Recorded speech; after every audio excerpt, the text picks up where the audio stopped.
On organic chemistry, जिसमें हम अपना टॉपिक पढ़ रहे हैं नेम रिएक्शन। तो ये सेकंड नेम रिएक्शन है, that is HBZ reaction, Hell Volhard Zelinsky reaction. एक बहुत इंपॉर्टेंट रिएक्शन है, मेनली कार्बोक्सिलिक एसिड चैप्टर में ये रिएक्शन पढ़ी जाती है। ऐसे कार्बोक्सिलिक एसिड जिनमें अल्फ़ा हाइड्रोजन प्रेजेंट हो, ये उनके लिए रिएक्शन होती है। तो बेसिकली अगर हम कभी कोई केमिकल रिएक्शन पढ़ रहे हैं और उस केमिकल रिएक्शन में कार्बोक्सिलिक एसिड आ जाता है, ऐसा कार्बोक्सिलिक एसिड जिसमें अल्फ़ा हाइड्रोजन है, तो सेकंड पोजीशन पे हम ये बोल सकते हैं कि सेकंड पोजीशन पे हेलोजिनेशन कर देता है या फिर अल्फ़ा हेलोजिनेशन कर देता है। तो बेसिकली क्या है कि the HBZ reaction halogenate carboxylic acid. HBZ reaction में क्या होता है, कार्बोक्सिलिक एसिड का हेलोजिनेशन होता है। ऐसा कार्बोक्सिलिक एसिड जिसके पास अल्फ़ा हाइड्रोजन हो, ये बहुत ज़रूरी है, क्योंकि अगर अल्फ़ा हाइड्रोजन नहीं होगा तो HBZ रिएक्शन वहाँ पॉसिबल नहीं हो पाती है। अब इसके मैकेनिज्म में देखेंगे कि किस तरह से होता है carboxylic acid, and it is use in the preparation of alanine. वैसे तो बहुत सारे इसके सिंथेटिक एप्लीकेशन होते हैं, इसको हम अभी इसके एप्लीकेशन में देखेंगे। तो उन्हीं में से एक इम्पॉर्टेंट इसका एप्लीकेशन है कि इस रिएक्शन की हेल्प से हम एलानीन बना सकते हैं। एलानीन बेसिकली एक एमिनो एसिड होता है, अल्फ़ा एमिनो एसिड। ये एमिनो एसिड जो होता है ये प्रोटीन की सिंथेसिस में, प्रोटीन्स की बायोसिंथेसिस में यूज़ किया जाता है। ये एलानीन का स्ट्रक्चर होता है। तो टोटल 20 अमीनो एसिड होते हैं, जिसमें से 10 इसेंशियल और 10 नॉन इसेंशियल अमीनो एसिड होते हैं, जिसको हम आगे बायोमोलिक्यूल चैप्टर जब पढ़ेंगे ऑर्गेनिक केमिस्ट्री का तब देखेंगे। तो बेसिकली एलानीन क्या है, अल्फ़ा अमीनो एसिड है जिसको प्रोटीन की बायोसिंथेसिस में यूज़ किया जाता है। तो HBZ रिएक्शन में क्या होता है, when aliphatic carboxylic acid react with Cl2 और Br2। एरोमेटिक नहीं लिखेंगे, क्या लिखते हैं, एलिफेटिक, यानी कि HBZ रिएक्शन में हम एलिफेटिक कार्बोक्सिलिक एसिड लेते हैं और हेलोजिनेशन के लिए या तो Cl2 यूज़ करेंगे या Br2।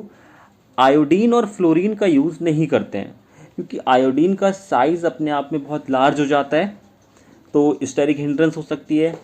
और फ्लोरीन जो होता है वो एक्सप्लोजिव नेचर का होता है, that means highly reactive nature का होता है। तो इस वजह से आयोडीन और फ्लोरीन को यूज़ नहीं करते हैं। सेम एज सैंडमेयर रिएक्शन में भी हम आयोडीन और फ्लोरीन यूज़ नहीं करते हैं, वहाँ भी Cl2 और Br2 यूज़ करते हैं। In the presence of small amount of red phosphorus to give alpha halogenated acid, and this reaction only given by aliphatic acid having alpha hydrogen.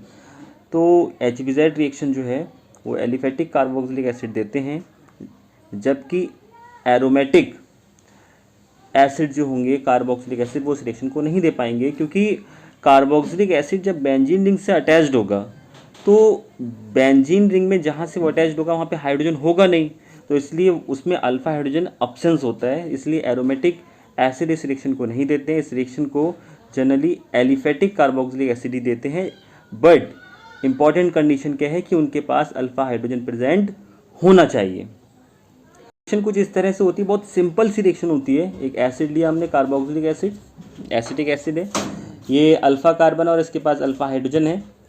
तो बेसिकली अगर हम फर्दर रिएक्शन कराते रहें तो जब तक ये सारे के सारे हाइड्रोजन रिमूव ना हो जाएं तब तक ये रिएक्शन चलती रहती है बेसिकली। तो यहाँ पे हमने Cl2 लिया रेड फॉस्फोरस की प्रेजेंस में, तो यहाँ से हाइड्रोजन एक Cl के साथ बाहर हुआ, HCl बाहर हो गया, उस हाइड्रोजन की जगह पे क्या आ गया, एक Cl।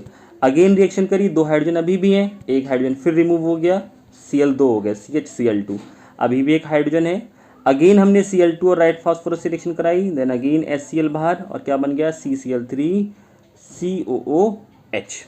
तो इस रिएक्शन को, बहुत सिंपल सी रिएक्शन है लेकिन फिर भी इस रिएक्शन को हम एक ट्रिक से कैसे याद रख सकते हैं, ये इसकी एक ट्रिक है सिंपल सी, कि HBZ जो रिएक्शन है, तो यहाँ पे हम HBZ को शॉर्ट आउट कर लेते हैं कि H मतलब हेलो, V मतलब वीर, Z मतलब जी।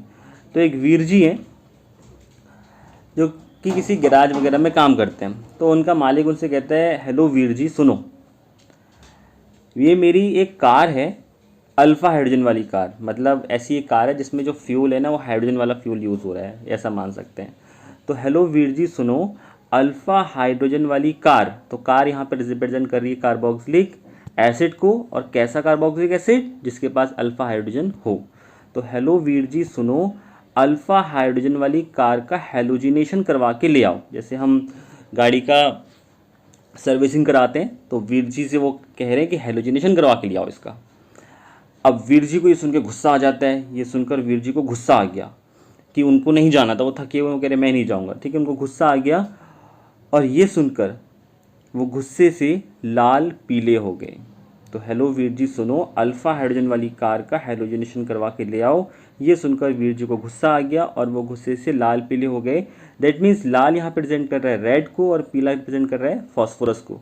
तो कार्बोक्सिलिक एसिड, ऐसा कार्बोक्सिलिक एसिड जिसके पास अल्फ़ा हाइड्रोजन हो, उसका हेलोजिनेशन करना है हमें इन the presence of red phosphorus. तो ये एक स्टोरी है, छोटी सी एक ट्रिक है जिसकी रिएक्शन से HBZ रिएक्शन को याद रखा जा सकता है।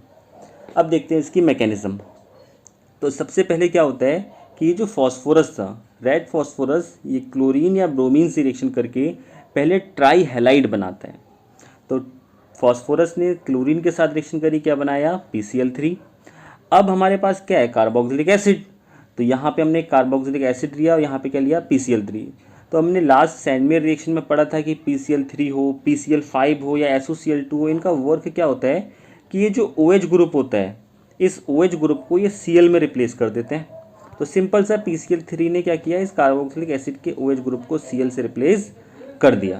तो अब हमारे पास है एसिड क्लोराइड। ये क्या बन गया, एसिड क्लोराइड। और यहाँ पर अगर हम इसको ईजी वे में देखें तो इसका क्या हो सकता है, टॉटोमेरिज्म हो सकता है। तो हम RCH2, एक H को हमने ऊपर लिख लिया, COCl। तो कार्बन और हाइड्रोजन के बीच में जो बॉन्ड है वो अगर यहाँ शिफ्ट होगा तो ये डबल बॉन्ड कहाँ शिफ्ट होगा, ऑक्सीजन के ऊपर। और ऑक्सीजन के ऊपर कैसा चार्ज आएगा, नेगेटिव चार्ज। ये नेगेटिव चार्ज यहाँ से इस H पॉजिटिव को ले लेता है, तो कार्बन और कार्बन के बीच में तो क्या आ गया, डबल बॉन्ड और COOH तो ये हो गया इसका टॉटोमेरिज्म। यहाँ से हमको क्या दिख रहा है कि कार्बन और कार्बन के बीच में क्या आ चुके हैं, पाई बॉन्ड आ चुका है। It means electron donor ability आ चुकी है। अब हम क्लोरीन का यूज़ करते हैं Cl2, तो यहाँ पे देखो डाइपोल जनरेट